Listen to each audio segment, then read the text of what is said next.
Okay, let's dive right into this explainer by looking at the totally fascinating mathematics of wealth building.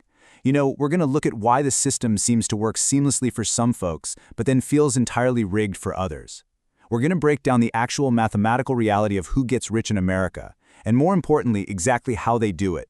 And honestly, the answer is probably going to surprise you, because it completely flies in the face of everything we are taught to believe about money. To really get a grip on this, we need to introduce a bit of a mystery. Let's look at two totally contrasting characters who worked for 30 years but had vastly different financial outcomes. First up, we have Joel. Joel taught chemistry at a high school, drove the exact same 12-year-old Camry forever, ate a packed lunch at his desk every single day, and frankly, he appeared to just be scraping by. But when he finally retired, his colleagues were absolutely stunned to find out he was sitting on a net worth of over $1.2 million. Then, just across town, we've got Trevor. Now, Trevor out-earned Joel literally every single year for 3 straight decades. He looks incredibly successful. I mean, he's standing on the deck of a boat he named the Freedom, which, by the way, he still owes money on. Yet, when Trevor opens his banking app, his retirement account holds a terrifyingly small $40,000. Same exact 30-year timeline. One quiet millionaire, one loud budget. So why does this happen? Well, to answer that, we actually have to start with a number that sounds like incredible news, but is secretly a mathematical magic trick. The mean household net worth in America is right around $1,059,000. Let that sink in for a second. On paper, the typical American family has crossed the millionaire finish line, so congratulations to all of us, right? Well, not exactly, because that specific number is hiding a massive secret about how wealth actually functions in the real world. Contrast that $1,000,000 average with this number right here. $192,000. This is the actual median household net worth. This represents the family standing dead center in America, where exactly half the country is richer and half the country is poorer. The massive gap between those two numbers is caused by what we can call the lopsided bar trick. Imagine 9 regular people sitting in a bar, just hanging out, and suddenly Jeff Bezos walks in. Bam! The average net worth in that room instantly shoots up to $40 billion. But obviously, not a single one of those original 9 people can actually afford to buy the bar a round of drinks. A tiny handful of ultra-wealthy households completely drag the mean average into fantasyland, leaving the actual median far, far behind. And this brilliantly illustrates how incredibly thin the actual spendable cushion is for the middle of America. If we look at the liquid median, meaning we strip out the equity people have in their homes, the whole picture changes completely. Because, let's be real, you can't exactly buy groceries with the drywall of the house you still have to sleep in, right? Once you remove that home equity, the median household is worth just $66,000. That is the real liquid, spendable cushion standing between the family in the exact middle of America and total financial disaster. Now, what's really fascinating here is how this data completely destroys the myth of the trust fund baby. When we picture a millionaire, human nature just makes us picture inherited wealth or fancy titles or massive tech startups. But looking at a major study of over 10,000 American millionaires, we find that nearly 8 in 10, 79% to be exact, received absolutely zero inheritance. Nothing. No head start at all. They built the entire thing from absolute scratch. And if you're wondering how they did it, just take a look at this list of the top 5 professions for millionaires: engineer, accountant, teacher, manager, attorney. Let this sink in. Ordinary, everyday teachers actually outrank doctors when it comes to becoming millionaires. No way, right? But it's true. In fact, 1/3 of these millionaires never even earned 6 figures in a single working year. There was no secret door, no cheat code. Just normal people working normal jobs who utilized plain, unglamorous consistency. So here is the absolutely crucial takeaway. Income is not wealth. They are two completely different things, and honestly, confusing them is the single most expensive mistake you can make.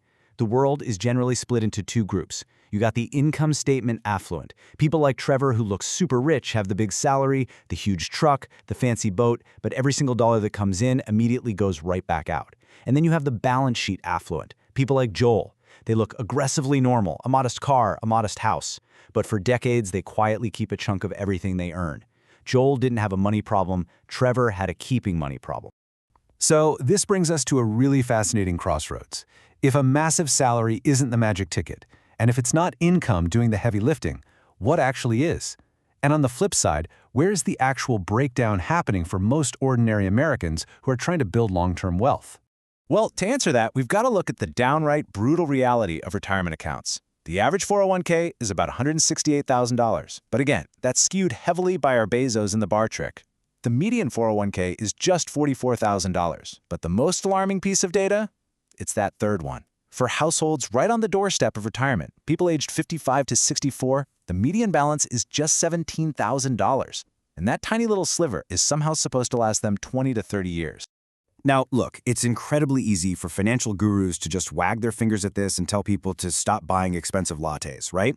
But the current personal savings rate in America is hovering right around a measly 3%. And we need to be absolutely clear here. For millions of people, this isn't some character flaw. It's just a harsh mathematical reality. There's literally nothing left to save after you pay for rent, groceries, insurance, and gas. The cushion was entirely gone before the coffee was even ordered. It's the quiet arithmetic of wondering if the electric bill and the kids' field trip money can somehow survive the exact same paycheck. And the data totally backs this up on a systemic level. The economic floor has genuinely tilted. Back in the 1980s, a home cost about 3 times the typical household's income. Today, it costs over 5 times that income.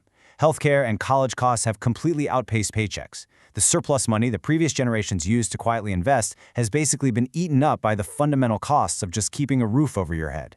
When older generations say they bought a house on one salary, they absolutely aren't lying, but they were standing in an economy with entirely different physics. And to make matters a bit more complicated, the very architecture of wealth building is largely locked away from the folks who need it the absolute most. The data shows a massive, glaring gap in access to workplace retirement plans. Among the lowest earners, a staggering 79% have absolutely no access to a 401k or an employer match. Zero. Meanwhile, among the highest earners, only 18% lack that access. So the most powerful tax-advantaged wealth-building tools, the free matching money, the effortless automatic investing, they're handed out most generously to the people who already need them the least. It's kind of like a system that hands out free umbrellas, but only to the people who are already standing safely indoors. Okay, so how do those who actually do have a little bit of margin escape the trap? Well, the answer is the engine of compounding. It is without a doubt the single most powerful force in personal finance, and it relies on just 2 ingredients: time and money. Over the last century, the broad American stock market has returned an average of roughly 7% a year, and that's even after inflation has taken its bite. You didn't need to pick a genius stock to get this. You didn't have to be some Wall Street insider. You literally just had to own the whole market and, actually, this is the crucial part, refuse to flinch. This 7% is the quiet wave that our teacher Joel rode for 30 years, all while Trevor was busy trying to outsmart the system. But here's the catch. Compounding only works if you give it time. And the math of waiting is absolutely unforgiving. If you want to become a millionaire and you start at age 30, assuming that 7% return, you need to invest about $610 a month. But watch what happens if you wait just 1 decade. Start at 40, and you suddenly need to find $1,300 a month. Wait until age 50, and the toll becomes a massive $3,200 every single month to reach the exact same destination. Every decade you delay, the financial toll required to hit that million roughly doubles. It's wild. And even when people do start investing, human psychology just loves to sabotage us, The data shows that missing just the 10 best days in the stock market over a 20-year period cuts your returns by more than half. Why does this happen? Because when the market drops, people get scared and they sell. But the market's most explosive, profitable recovery days almost always land right next to the absolute scariest, worst days.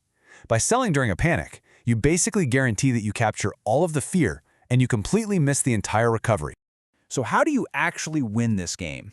Well, honestly, it's aggressively boring and stupidly simple. Step 1, buy a low-cost total market fund. Step 2, automate your monthly investment so the money leaves your checking account before you even see it. Step 3, do absolutely nothing. Seriously, don't check the app, don't panic during a crash, don't try to get clever. That is the exact secret Joel the chemistry teacher used for 30 years to become quietly rich. Early, boring, and totally relentless. Which brings us to the final and really the most important question for you today. We know the economy is tilted, and we know the math is tough. But if you can carve out just a little bit of room in your budget, maybe from a raise, a side gig, or a paid-off car, where are you going to point it? Will you point it at an immediate illusion, a louder lifestyle, funding Trevor's boat? Or will you point it straight into the compounding machine, funding your own future? Because 30 years from now, the person you become will be determined by whether you chose to look wealthy today or quietly become wealthy for tomorrow.